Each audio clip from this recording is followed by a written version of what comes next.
What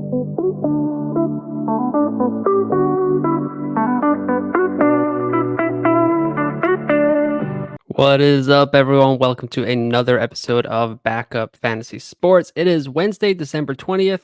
Happy holidays wherever you are celebrating around the globe. My name is Ewan, and on today's episode, we're going to get into some Fantasy Premier League with a Game Week 18 preview. That's right, Game Week 18 already. Whew, I've got my little bit of an ugly Christmas sweater on. I'm not going to stand up and show you the cat with the... Well, yeah, that's fine. I'll show you. It's just a little cat with Santa hat on, but there we go. So just getting in the holiday spirit there real quick, but it was kind of a crazy game week 17. Some not so good news. Holland got injured. There was an abandoned match that still kind of has the game week open. So lots to kind of break down and think about ahead of a Thursday deadline. That's right, Thursday deadline. I don't remember there being a Thursday deadline before an FPL, so that will be interesting. And then a Tuesday deadline at like lunchtime. Someone's going to miss it in your mini league, and you're going to shoot up those standings. So just hold on tight, keep making the right moves, and you will be good to go for the second half of the season. But let's get into it right here. Quick little game week 18 preview here. 58 points for me, Captain Mo Salah. My transfer was the easy and obvious and slightly boring one, Erling Haaland to Ollie Watkins. Give me a pretty big green arrow for now, up to 433,000 in the world, 990 points in the season. I got one transfer going into game week 18, but let's just get into it here. So over here, game week 17, this is what came out of the official FPL Twitter. Game week 17 will remain open after the conclusion of Sunday's matches. More information will follow in due course. That was on Sunday night after the Bournemouth-Luton game was suspended because of the situation regarding Tom Lockyer, who is on the mend, so that's good news. But we are still waiting for some information from FPL regarding, is the Bournemouth-Luton game going to finish off? It's already Wednesday with the game week starting tomorrow. It feels like that's not going to happen. Like they had 35 minutes left in the game to play. Sounds like they're going to, from what we've seen so far, like nothing official, but the game is going to be replayed in full at some point. So that means that there's probably another double game week for Luton and another one for Brighton or Bournemouth coming up in the future. Do we plan for that? Are we going to get Solanke's points if you had him? Are you going to get your auto sub points? They don't have a lot of time to kind of figure this out because the game week is going to, it is now Wednesday, 7:30 in the morning, Germany time. So they've got about 36 hours to figure this out before the next game week locks. So hopefully we get more information in the next 36-ish hours, and that will help us with our transfers for the future, what we're going to do with our rank. But right now, my rank is 433. I think I'll probably still be in the top 500,000 once people get their Solanke points or their auto sub points. So a little bit of a green arrow for me, but that's where the situation is for game week 17 right now. We do not have any further information, but hopefully we get something today. If you want that kind of breaking news thing, you can follow me on TikTok now at UNFPL. Posting a lot of stuff on there like rankings, bold predictions, instant reactions, and then just kind of some breaking news stuff whenever that comes through. So yeah, check me out on there. And I'm the same on Instagram and Twitter at UNFPL. Let's go back here. There was my team. Here are the 9 games for Blank Game Week 18 as Erling Haaland and Johan Wissa's Brentford will not be playing this week as Man City are in the Club World Cup. And Brentford were set to play Man City, and they don't have a team to play. So they both have blank game week. So just 9 fixtures this game week. Starts Thursday, 8 p.m. UK time. Crystal Palace, Brighton on Thursday night. Aston Villa, Sheffield United is the Friday night game. So I don't know if you're captaining Ollie Watkins. Does the early kickoff, first game of the game week kind of curse apply there? It's like the second game, but it's also the only game. Something to think about there, I guess.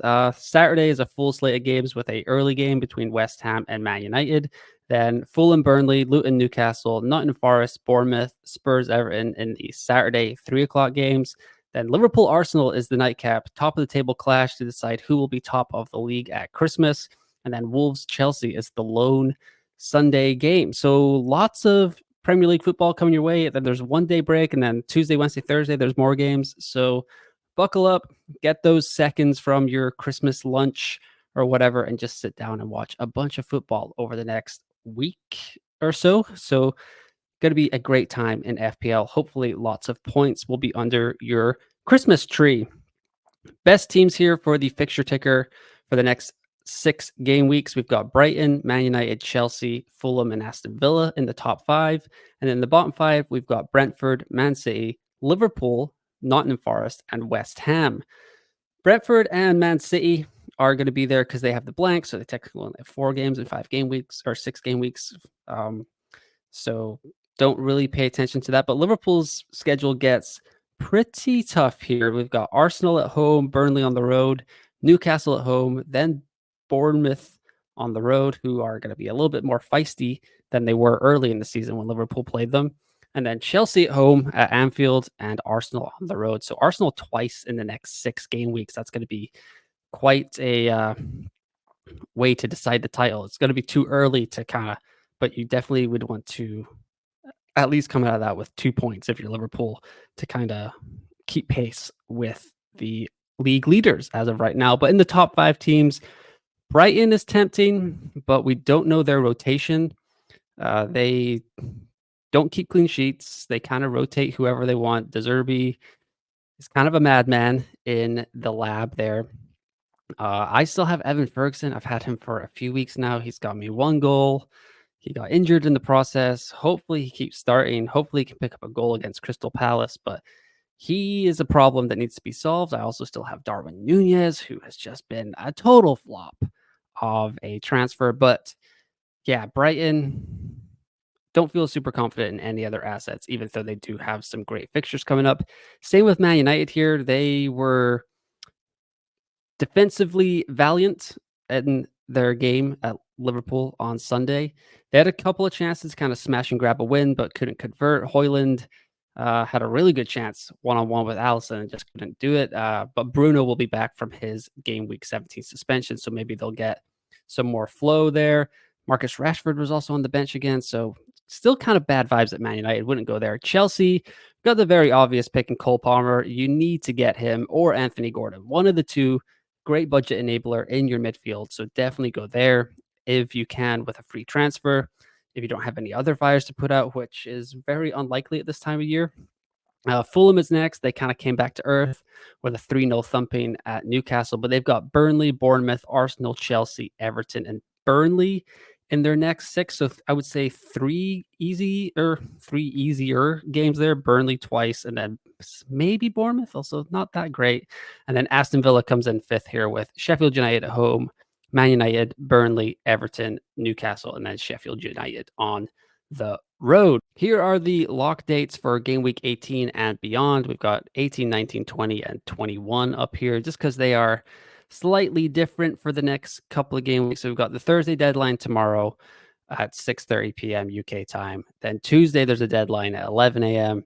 And then we get back into normal FPL mode with a Saturday deadline on the 30th. But those do come in quick succession, Thursday, Tuesday, Saturday. So definitely be aware of that.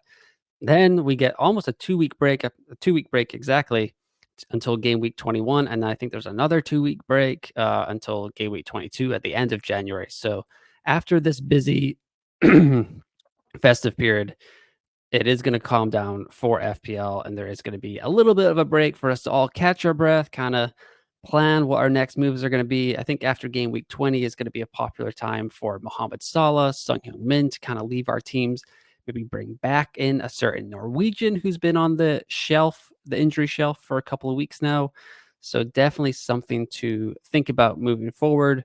But we are still reacting to how fast all these game weeks are coming up. So there's definitely stuff to talk about and figure out. Here is at Lego Mane _ FPL's fixture crunch thing. So as you can see, this white line here is getting further and further to the right. We're nearing the end. Some teams have some green in the top there. Arsenal is in the middle of a green patch there of rest. So they've got Brighton and then Liverpool. Liverpool somehow have a Sunday game with a Thursday or a Wednesday Carabao Cup tie and that Saturday game. So they're still in the fixture crunch there. You could kind of see that they were a little leggy on Sunday afternoon against Manchester United. Definitely not as sharp as you want them to be. West Ham also here in a bit of a red crunch. They had a Sunday game. They play Liverpool tonight, and then they play Man United on Saturday as well. 3 of the Carabao Cup ties went through last night. So Middlesbrough beat Port Vale, Chelsea beat Newcastle on penalties, and Fulham beat Everton on penalties. So we know 3 of the 4 teams. That means there's going to be 3 Premier League teams in the semifinals. So depending on how the draw shakes out, we'll probably have 2 teams with a blank game week at some point down the line. Definitely go to Ben Krellin's Twitter to figure that all out, as he is a master of the FPL schedule. But yeah, just starting to get a little bit more green on the board here. It's going to be really interesting to see who Liverpool put out in tonight's quarterfinal tie for the Carabao Cup. I'm not expecting a super strong squad. I think Gakpo will be there, Curtis Jones, Harvey Elliott, Joe Gomez will probably get a game, Kwanzaa. Could see a lot of backups, kind of similar to the Europa League tie they played last week, where they lost 2-1, but it didn't matter as they had already topped their group. Here is that statement again from official FPL. Just talk about game week 17 is still open, but that has to change in the next 36 hours. So once again, follow me at UNFPL on TikTok, and I will break that down whenever the news breaks about what's going to happen with game week 17, potentially doubles. We will cover it all over there. With Erling Haaland out of our FPL lineups, or he should be, or should have been, there is a lot of cash to splash around our lineup right now. And one way to get that money spent is to upgrade the defenders. And Trippier versus Trent Alexander-Arnold is definitely up for debate here. But recently, Trent has been running away as the best defender in FPL. Over the last 6 game weeks, he leads Kieran Trippier with 53 points to Kieran's 23. Bonus points, Trent has 12, Trippier has 3. Attacking returns, Trent has 5, Trippier has 1. Clean sheets, 3-2 for Trent, and XGI 2.37 to 2.00. Trippier has been slipping. He's been making some mistakes. He did leave the England squad at the last international break due to personal reasons, so there could be something going on in the background there. He is also he's a little bit older. Newcastle have been playing almost every 3 days. He is the top ranked defender on the rotoballer.com game week 18 rankings. So go check those out. Trent is about 8th or something there. So he's expected to do well, Trippier, this weekend.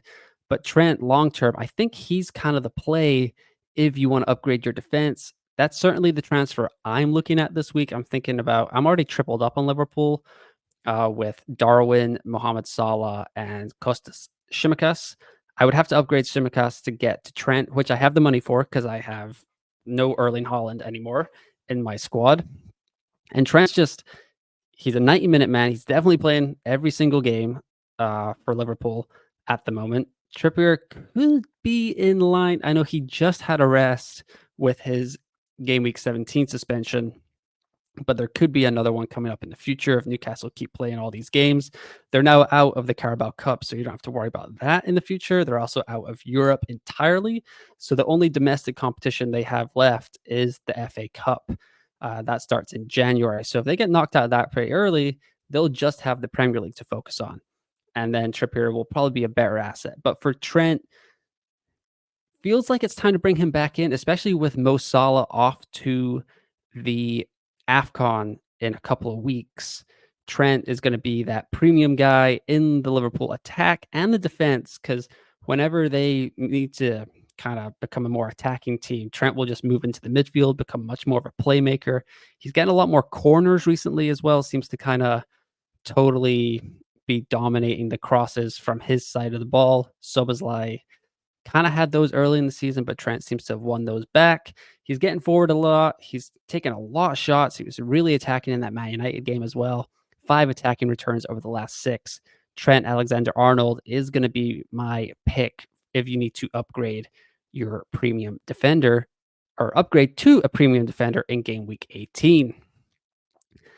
One more guy to talk about here is Richarlison, the guy who loves the chicken dance himself.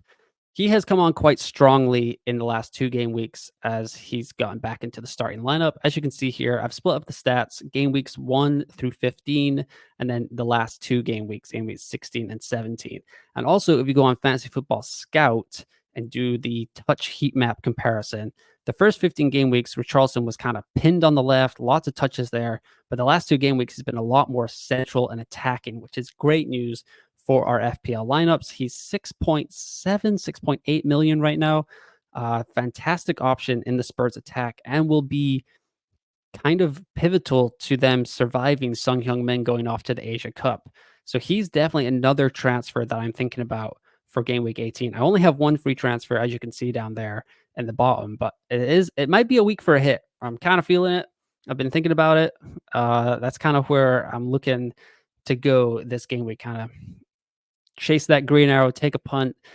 People are going to save. People are going to kind of be like waiting for Holland news, but he didn't play. Holland didn't play in last night's semifinal of the Club World Cup. They didn't need him per se. It'll be interesting to see if he can get on the field for the final. But my inkling right now is that he's not going to be back for game week 18 or game week 19 either. I think I could go without him.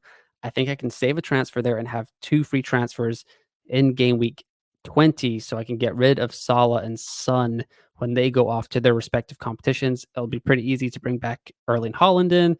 And if I have to, I'll just go all the way down to Anthony Gordon as a budget enabler and just kind of roll with that as my midfield. So that's kind of the spiel on why I would go on a hit. But back to Richarlison. So game weeks 1 through 15 here, he has scored 32 points with a goal, 3 assists, 0 bonus points, and 0.56 XGI per 90 expected goal involvement per 90. Game week 16 and 17, the last 2 game weeks, he's up to 24 points in those 2 game weeks. He's got 3 goals, he's got 3 bonus points, and his XGI is 0.70. Ange has Postecoglou. I was going to try and not say his last name there, but I got through it. The Spurs head coach said that he was pretty much playing with a very painful groin injury. Richarlison has said that he couldn't even shoot in practice. It was so painful. Seems like it's better now. Seems like Spurs are ticking along there with Kulusevski. He's also a pick. Probably can't get there right now with him, but Richarlison playing centrally. He's got kind of a knack for goal right now. Seems like a good time to kind of take the punt. Probably should have gone there last week, but I didn't. And I kind of want to rectify that mistake and just get him in now, even for a hit, because I think he's going to be a good long-term hold in our FPL lineup. So yeah, Richarlison in my thoughts for a hit. Captaincy real quick here. Ollie Watkins, runaway captain. I would say Sheffield United at home, Aston Villa just absolutely dominant when they play at home. Watkins is predicted to get 6.48 points according to the rotoballer.com rankings. Sheffield United over the last 6 have the 16th or the 5th worst defense for expected goals conceded. Sung Hyung Min has Everton at home, who are 7th. He's predicted to get 6.06 points. Salah starting to look a little leggy, not playing all that well. His points have kind of been covering up the cracks in his game. He can't really beat anyone off the dribble anymore, or just kind of blaze past anyone these days. And Arsenal have the best expected goals conceded defense in the league over the last 6 and probably on the season. So that doesn't feel like a great way to go there. And then Solanke as a punt, 4.33 points predicted. Nottingham Forest away, 11th worst defense for expected goals conceded, but they also just fired Steve Cooper, so new manager bounce. We'll see. But Watkins is the runaway pick as the captain for game week 18, and that is who will get the armband for me this weekend. FPL review, just checking in on my team, what they suggest that I should do. So they've got me getting rid of Chukwuemeka for 3 options: Richarlison, Fernandez, and Odegaard. Richarlison is the cheapest option. Richarlison is probably the most informed option, although Odegaard is right there as well. Not going to go with Bruno. Bad vibes around Man United all over the park right now. Odegaard feels a little too pricey to double up on the Arsenal midfield with him and Saka at the moment. And then I would have me tripled up on Arsenal because I have Gabriel in defense. So Chook to Richarlison feels like the move for me there. And then on the Fantasy Football Hub with their AI transfers, they've got me going Shimikas to Alexander Arnold. They say I could bank my free transfer, but that's not fun. I want FPL points under the Christmas tree, and that is what I am going to go after in game week 18. Right now, here is my squad. FPL review has me at 53 points, Scout 54.2, Hub at 56, but Fortune favors the bold. So I ran my 2 transfers through FPL review, and they said I would get 52 points. So the hit, maybe not worth it, but Simicast to Trent and Chuk to Richarlison. Those feel like good transfers for me in game week 18. It'll be my second hit of the season. Trying to limit the hits, but 'tis the season to take hits, I guess. But that is going to do it for the game week 18 preview. Don't forget to like and subscribe to the channel with all the content coming out. Really putting out a lot of content on TikTok actually the last couple of weeks, trying to just do some short form content over there. So make sure you follow me over there at UNFPL. And that's my handle on Twitter and Instagram as well. But let me know what your transfers are going to be for game week 18. Are you taking hits? Are you going to roll? Do you still have Holland? Do you still have Darwin? Like, what are your fires to put out? Let me know in the comments and I will respond. Good luck for game week 18. Happy holidays. Enjoy the time off. Enjoy watching football. Enjoy food, drink, whatever you will be getting up to over the next week. I hope you have a great time. Appreciate you guys watching the channel, liking, subscribing, all that stuff over the last kind of 6 months as we get this started over here. But once again, thanks for listening. Happy holidays, and I will talk to you next time.